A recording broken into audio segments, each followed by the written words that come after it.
Welcome back to Let's Play Neverwinter Nights 2 Original Campaign. This is Big Los, and we're at Crossroad Keep.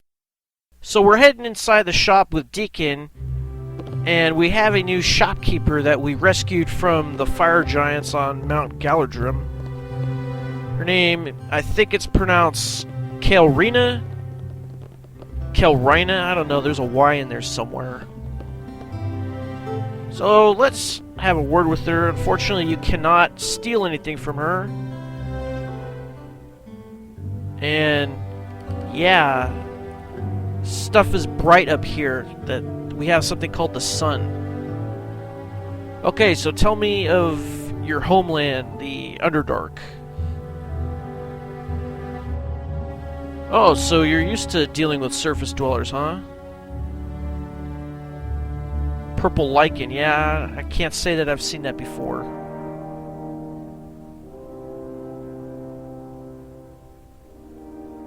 Magical Dweemers, is that how it's pronounced? What is that? Is like just like a magic item?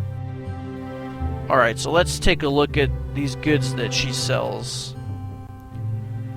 Okay, so these boots of the shifting sands you can actually get from a phasm when you say you want an item. Remember when he says you can have a weapon, an armor, or an item. If you ask for the item, you get that. Gauntlet of Fury. I guess it's just one gauntlet.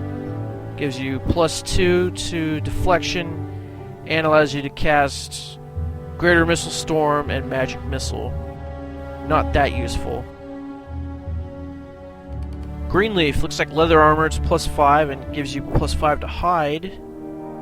There's another one of those headband of intellects, +2. Robe of Shining Hand, that's for monks. Okay, we got this courtesan blade. We've seen this before. Does stun on a percentage. And then we got this Death's Handmaiden scythe. It's +4 keen and has +3 vampiric regeneration. So she also sells a bunch of potions here and some scrolls, but Sand probably has all of those scrolls. And then she also sells some amulets and stuff, but the main thing she sells are these poisons. If you were prone to using those, if you were an assassin. Otherwise, you'd have a percentage chance to fail applying, like you saw earlier when I was trying to invade Crossroad Keep the first time. Okay, so let's go on back out here and we'll go up the path, and I guess we'll have a word with Master Vedal and see how much funds we have from the taxation. We really have only one more thing left to build, and that's the tower. See, we got 50,895 gold pieces. The tower, if we want to have it built as a wizard tower, is going to cost 100,000. So we're going to have to go inside and talk to Kana. And she will inform us that the Grey Cloaks have retrieved the gold from Mount Galadrim, but first, Uncas is saying that Axel wants to talk. Because he knows we're pretty upset that he sent assassins after us, but we managed to take care of them.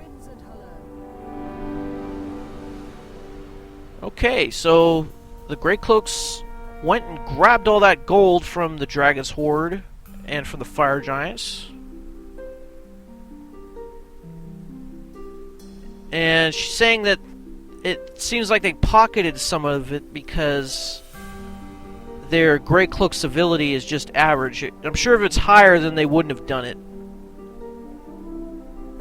It's okay, we have 150,000 gold now. More than enough to construct the tower.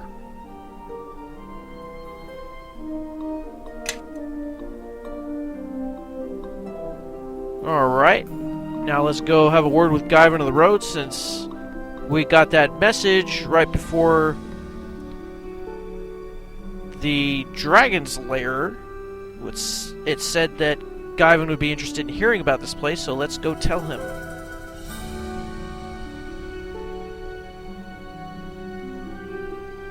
Alright, and like I said before, this guy is real long-winded.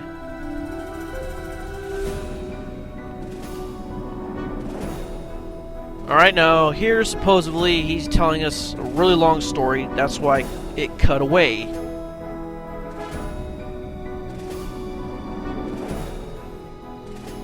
Okay, so I think that's all that we can really do for this guy. I don't know if you get experience later for it or what. It's been a while since I actually completed this part of it.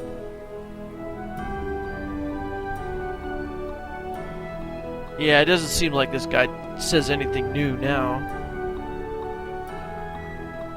Okay, so before we head on out, and we're gonna go to Highcliff next. Let's go down in this basement and see if Kistrel's finally done.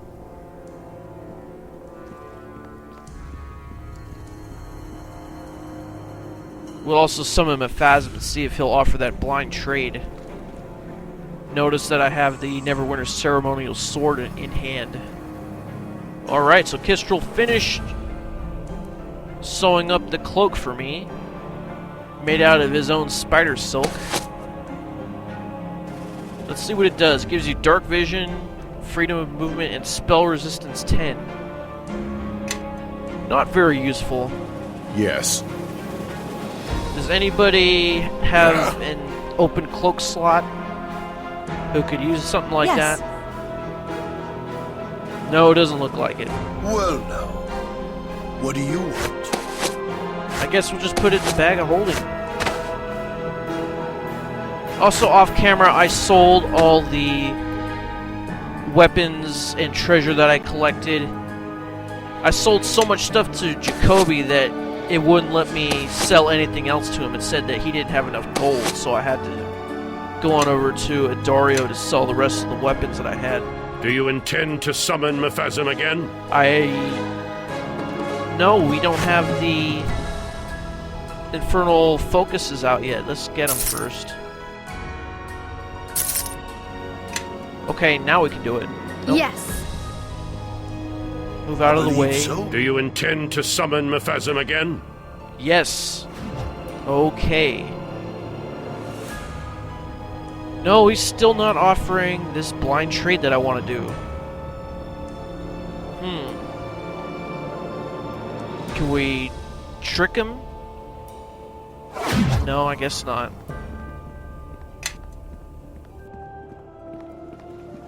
Very well, I guess we'll go back out in the courtyard and tell Master Vidal to start constructing that tower.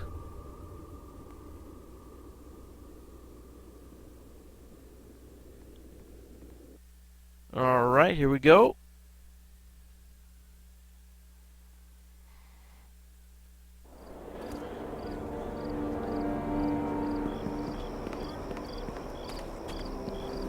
Then after this episode, we will come back and the tower will be built, and then we'll go talk to that wizard that's up in there. See if he has any scrolls that Sand can scribe into his own spellbook. Okay, so we have 150,000 gold pieces in the bank that we can use to construct this. Now, I never built it to be a guard tower. I'm not really sure what the benefits are of that.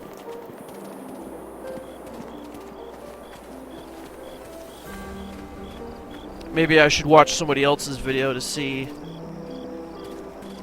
what the benefits actually are if you actually build the guard tower instead of the wizard's tower.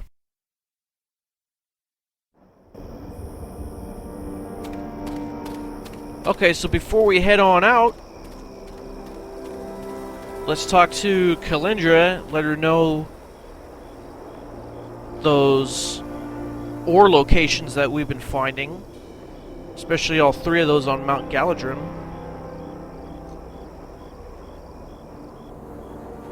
So she gives us 1,000 gold as a finder's fee. Next time we talk to her, she will give you a bunch of raw materials to do crafting. And if you talk to Penton, he'll say that he's about had it with this place and he's about to leave. And if you can do a successful skill check, you can convince him to stay. So we're going to do diplomacy. Yeah, this guy has a real bad attitude, though.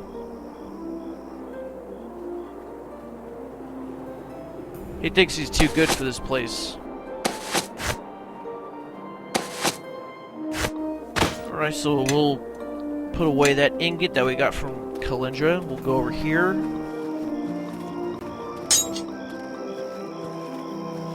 Put the regular weapons that we use back on.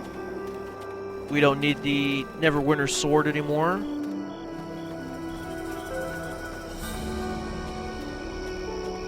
And I think we'll just keep the same party that we have. So let's head on over to Highcliff.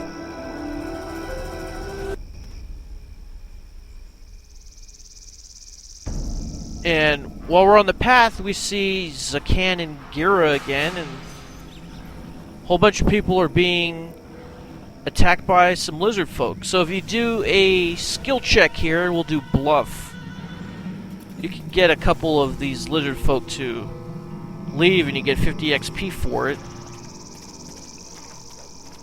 But the rest who haven't left, you're gonna have to fight. And it looks like they had a dire bear with them, and they're just killing their pets.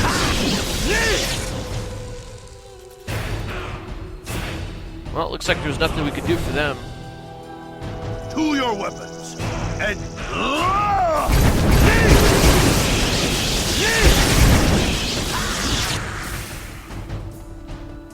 I wasn't able to put any buffs on. We just kind of wandered into a battle.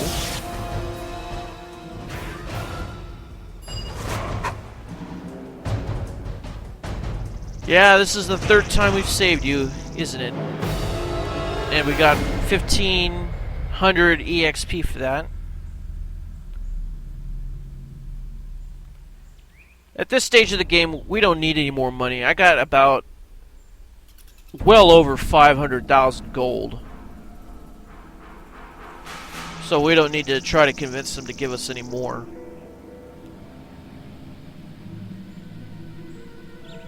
Plus, we get a point towards the good if we say it was nothing. That's what we're here for, you know.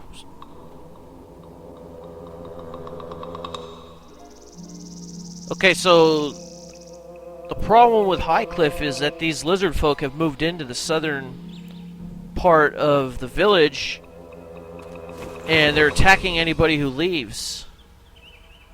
So we're going to have to go deal with that problem. So before we head on into the city, let's grab all these treasure bags that have been dropped.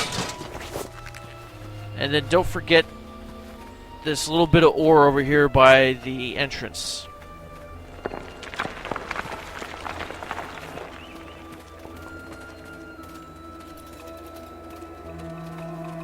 Looks like I forgot another treasure bag over here. Let's go get it.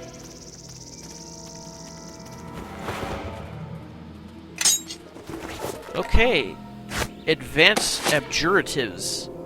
This book tells you how to create +4 and +5 armors, plus a couple of other enchantments to give you energy resistance 30. Those involve King's Tears, though. Kind of a waste, if you ask me. So let's make some room in our inventory. Imaskari shield.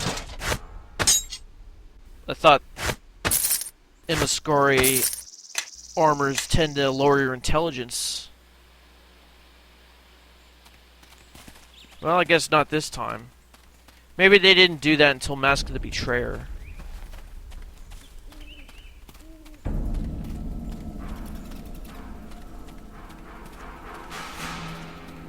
Alright, let's continue on to Highcliff. And then we'll have a word with Elder Main. He'll fill us in with some details. The town seems abandoned. And one of the guards is asking, how do we survive the North Passage? Well, it's because we're awesome, that's why. No, the Lizardfolk ain't gonna stop us.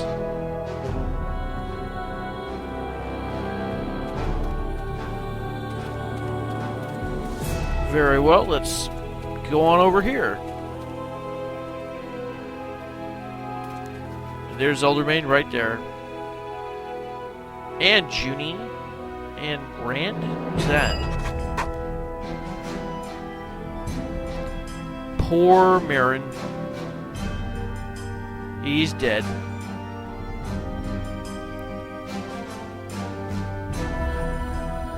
Yes, you remember me. I helped you guys last time.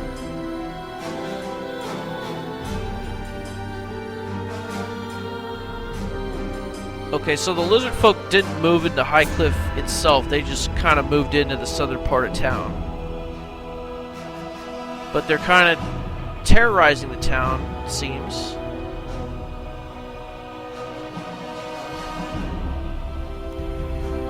They probably moved in because they were chased out of the swamp by all the undead that are getting raised there. And depending on how you answer these dialogue options, you can increase your alignment towards the good. You can improve your influence with Casimir if you brought him with you.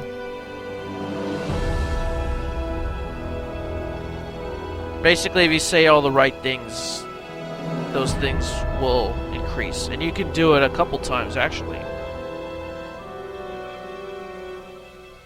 And they mentioned that there is a wounded lizardman in the middle of town, so we're going to go try to have a word with him.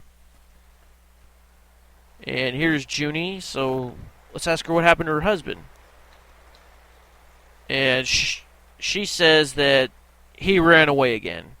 Of course. Well, what made you think that he was going to stay a second time?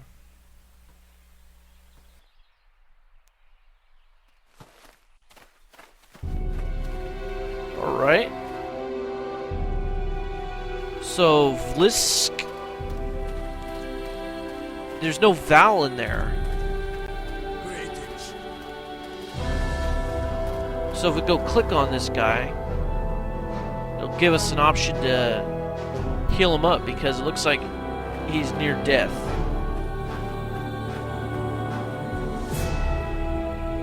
So if you heal him up without saying that you're gonna do it just to interrogate him, you'll gain influence with Eleni. Otherwise, you will lose influence with Eleni because she wants to heal him up.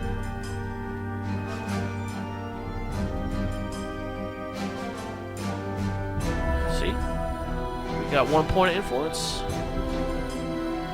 And we also got a point of influence with Casimir for doing that because it was the good course of action.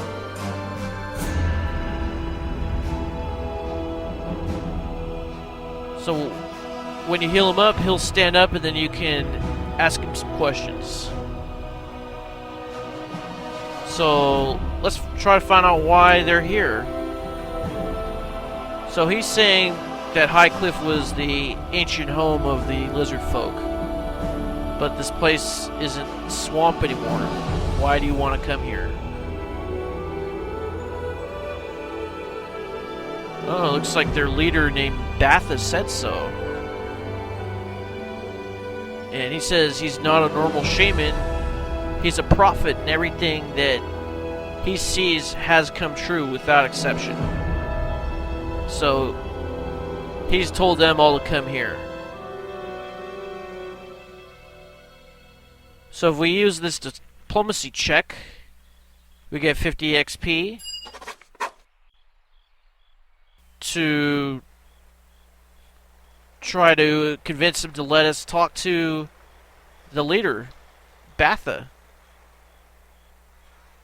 And for some reason, they know about the shards. So let's try to figure that out. And then he passes out again. So that's basically the last question you can ask him. Alright, so we're going to do some battles, so let's put on some buffs and we'll meet you back here. Alright, and we're back. So let's head to the southern part of town now. Most of the people have already fled. You can see some of the houses are burned down. And now you can see some boulders here that were placed by the Lizardfolk. So if you go try to talk to one, it'll enable kind of a mini cutscene without voice acting. So they're calling a shard bearer. So how would they know that?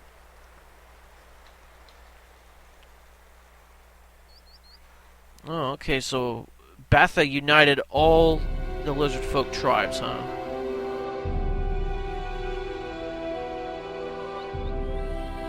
And here we have a reunion with Slan. And he's saying they had to betray the people of Highcliff because Batha said so. And he had visions of us coming here.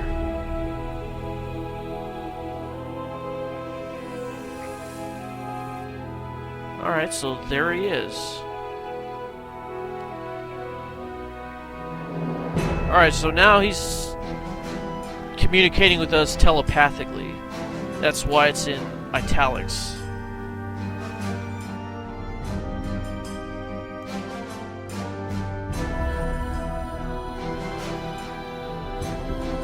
Okay, so this guy is pretty gifted. He can communicate telepathically. I can see why these guys made him their leader.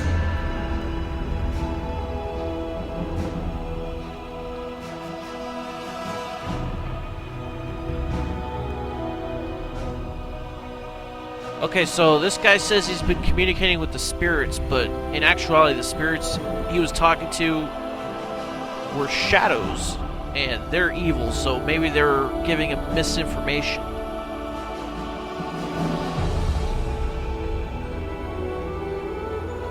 They gave him a vision that he would take the shard that was embedded in my chest, so let's try to convince him otherwise.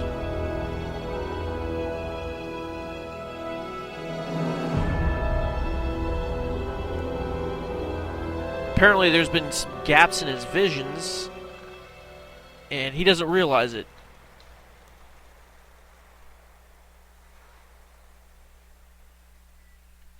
So let's tell him that he's being manipulated by a greater power.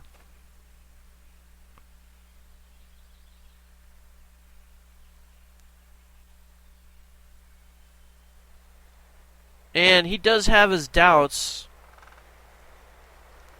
but he wants to put it to a test, so that means he wants to fight. And it doesn't make any sense, but let's just get it over with anyway. Now when you do enough damage to this guy, his guards will jump in to his assistance. Well, well. Looks like we have some new Why targets. aren't you doing anything, Cora? How about you figure of death?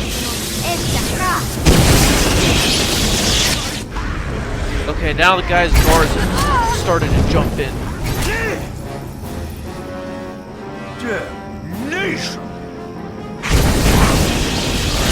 Good thing about this battle is you can get in sneak attacks. I think this guy is a druid, that's why he's able to turn himself into a fire element.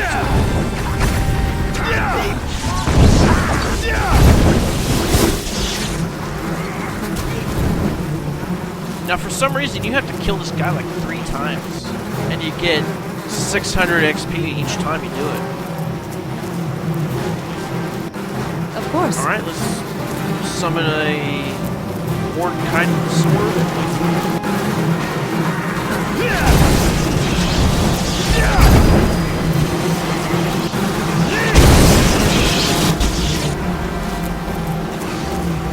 Alright, we beat him.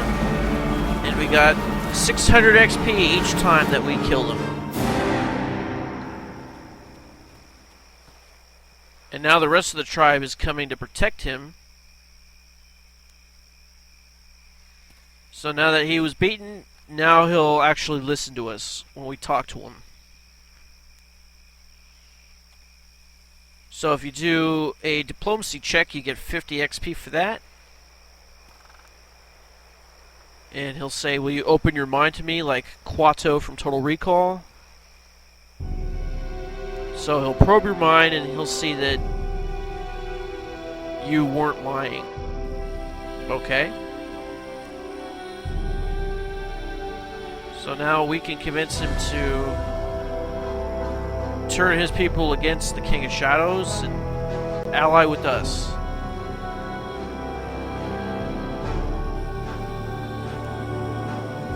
So we're going to tell him to go back to Crossroad Keep. Now we'll have more soldiers on our side.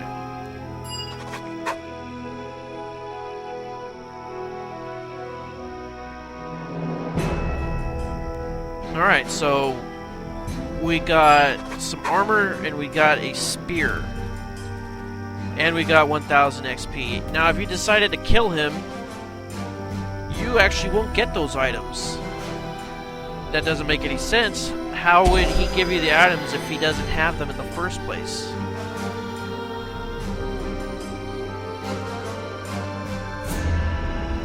Okay. Looks like a lot happened during that battle. It didn't last very long, but there were a lot of participants, huh? Alright, let's check out these things that we got. Okay, we got a face spear plus 3. I guess we'll sell that, but we can't sell this to Jacoby. He ran out of money. We got this gray robe of the Arch Magi. It's plus 5. And has spell resistance 10. And improves saving throws, all of them, by 1. So we'll give that to Sand. Alright, so let's end the episode for right now. We'll see you next time. This is Big Los signing off. Thanks for watching, and tenga un buen dia.